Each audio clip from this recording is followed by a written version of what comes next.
Alors, Luc Denoncourt, bonjour, comment ça va? Ça va bien, toi? 10e édition, C'est fou. C'est fou. complètement fou. J'aurais jamais pensé, là. Comment ça a parti? Parle-moi du début un peu.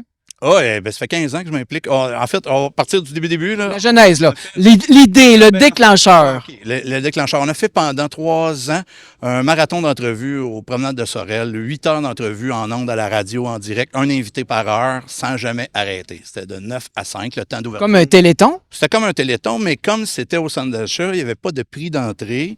C'était don volontaire.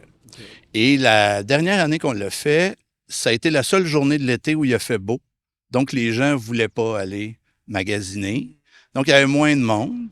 Alors, on n'a pas ramassé tant que ça. Là, on s'est dit, ça prend un événement qui a des billets, qu'on va vendre quelque chose. Puis moi, à Montréal, je couvre souvent comme journaliste des événements bénéfices comme ça, où il y a des artistes assis aux tables. Et là, je me disais, si on est avec un artiste avec qui ça clique pas pendant 5 heures, c'est long. Fait que là, j'ai dit, on pourrait changer les artistes de table. Comme ça, ben c'est plate quand ça clique parce que ça s'arrête. Puis si ça clique pas, ben ça s'arrête. Au moins. Fait que je me suis dit, et puis des deux bords, si l'artiste... Tu sais que les visites de la reine étaient organisées comme ça, hein? Ouais, ben ça marche. À l'époque, ça dure trop longtemps. Ça marche aussi, puis les gens ont embarqué tout de suite. La première année a été plus difficile à vendre. L'objectif, c'était d'en faire un par année, octobre 2017. C'est exactement la même date, il y a 6 ans. Puis après le premier, les gens ont mis des photos sur les réseaux sociaux le soir même. Puis là, j'étais inondé de messages de gens qui voulaient y assister, d'artistes qui avaient capoté sur leur soirée. Puis là, on s'est rapidement assis, puis on a dit, est-ce que 2, c'est viable? J'ai appelé des agents d'artistes, puis je dis, est-ce que ça se peut, 2? Est-ce que c'est exagéré, 2? Puis là, on m'a dit, ben, s'ils sont distancés, pas tout le monde est occupé au même moment. Fait que juin, il y en a... Pour les artistes musicaux, c'est plus compliqué parce qu'il y a les festivals. On pouvait diviser ça comme il faut. Il y en a qui sont plus disponibles en juin, d'autres plus en octobre. Ça nous permet d'avoir plein de monde. C'est le fun aussi parce que souvent, les artistes, ils ont quelque chose à dire pour l'automne ou pour l'été. Voilà. Mais ce qu'on me dit beaucoup, c'est qu'ils ne parlent pas tant de ça. Non, on fait bien des folies. La première soirée, les gens me disaient, c'est le fun parce qu'ils s'intéressent à notre vie. Moi, j'ai une job normale de 9 à 5, du lundi au vendredi, par exemple.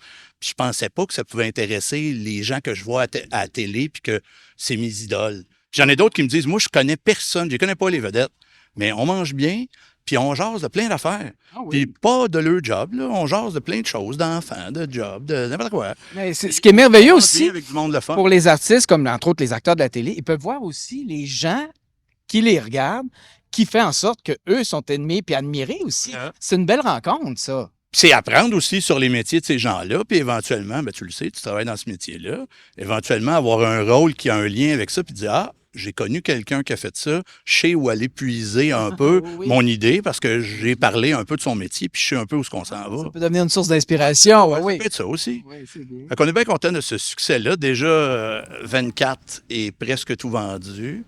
C'est fou. C'est juste fou. 24. 2024, 2024. juin 2024. Le 24 juin. Non, juin 2024 est tout vendu. Tu fais pas ça le 24 juin. Le 1er juin 2024 est tout vendu. Le 5 octobre 2024, il reste pas beaucoup de billets. Puis probablement au moment où la vidéo va sortir, il y aura plus de billets. Ça va vraiment bien. Moi, en tout cas, je peux dire que tout le monde que j'interviewe sont vraiment heureux d'être ici, sont contents d'être là pour la cause, sont contents d'être là pour toi parce que tu es très aimé. Tu sais, les gens t'aiment beaucoup, les artistes t'aiment beaucoup, ils aiment faire des entrevues avec toi. Puis c'est ce que j'entends. Fait que les gens sont vraiment là, le cœur en avant, la main tendue. Fait que ça, c'est formidable. Puis c'est une très belle cause. Tu sais, ce qui est beau aussi, c'est qu'au début, les premiers qui sont venus, évidemment, c'était des gens qui me connaissaient et qui l'ont fait pour m'aider. Ils ont dit, on va aller aider Luc dans son événement. Puis là, après, le bouche-à-oreille, c'est fait.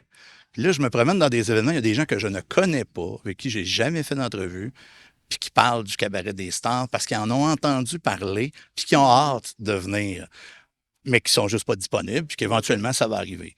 Mais je trouve ça beau, ça, parce que là, c'est plus on va aller aider notre ami Luc. Ça a l'air tellement le fun, on va y aller. Tu as créé un projet locomotive, comme on appelle. Tu sais, un projet locomotive, là, c'est que les autres trains, ça raccroche. C'est ça. Puis qu'après ça, ben, c'est la locomotive qui fait sa job. Puis ce qu'il y a de beau, c'est que tout ça, c'est pour une seule et même cause, c'est les enfants avec Opération Enfants Soleil. Je pense que c'est une cause qui touche tout le monde, qui ratisse large. Puis on va toujours en avoir, en tout cas, on aimerait bien ne plus avoir besoin de ces causes-là, puis que tout se fasse tout seul. Mais malheureusement, pour l'instant, c'est pas le cas. Alors, ça prend ces machines-là dans ces hôpitaux-là. Puis il faut comprendre aussi que à un moment donné, ces machines-là deviennent désuètes. La technologie a avancé. Il y a les familles aussi. Il y a les familles. Puis moi, à côtoyer les gens d'Enfants Soleil, ce que je comprends aussi, le but, oui, il y a Sainte-Justine, puis tout ça, mais le but d'Enfants Soleil, c'est que dans chaque région, on ait assez de machines pour garder ces gens-là le plus longtemps possible chez eux. Parce que on le sait, c'est lourd, un enfant malade, déjà, c'est difficile. Si en plus, on doit faire de la route, par exemple, les gens, ben, ici, c'est pas si pire. Montréal, c'est pas très loin, mais c'est quand même un problème. C'est quand même difficile d'y C'est rentrer. quand même difficile d'y rentrer et d'en ressortir. Mais pour les gens de la Côte-Nord, les gens de l'Abitibi, tous ceux qui ont de la route à faire pour aller dans un hôpital spécialisé, si on peut les garder à leur hôpital à eux, puis si on plus qu'un enfant, de pouvoir être là pour une routine régulière avec les autres enfants et la famille, puis garder leur emploi, puis il y a tout ça qui joue là-dedans. Là, L'environnement devient plus favorable aussi à la guérison voilà. quand ils sont entourés des proches, tout ça, puis que de te retrouver dans un milieu urbain. Sainte-Justine, c'est merveilleux, mais c'est en ville. Pour les C'est ça. régions, Oui, oui. c'est complexe de se rendre en ville. Là. Oui, c'est et c'est- un stress. Et c'est plus facile pour l'enfant de savoir que peu importe, ses parents sont proches, ses amis sont proches, peut-être les grands-parents sont proches si c'est le cas.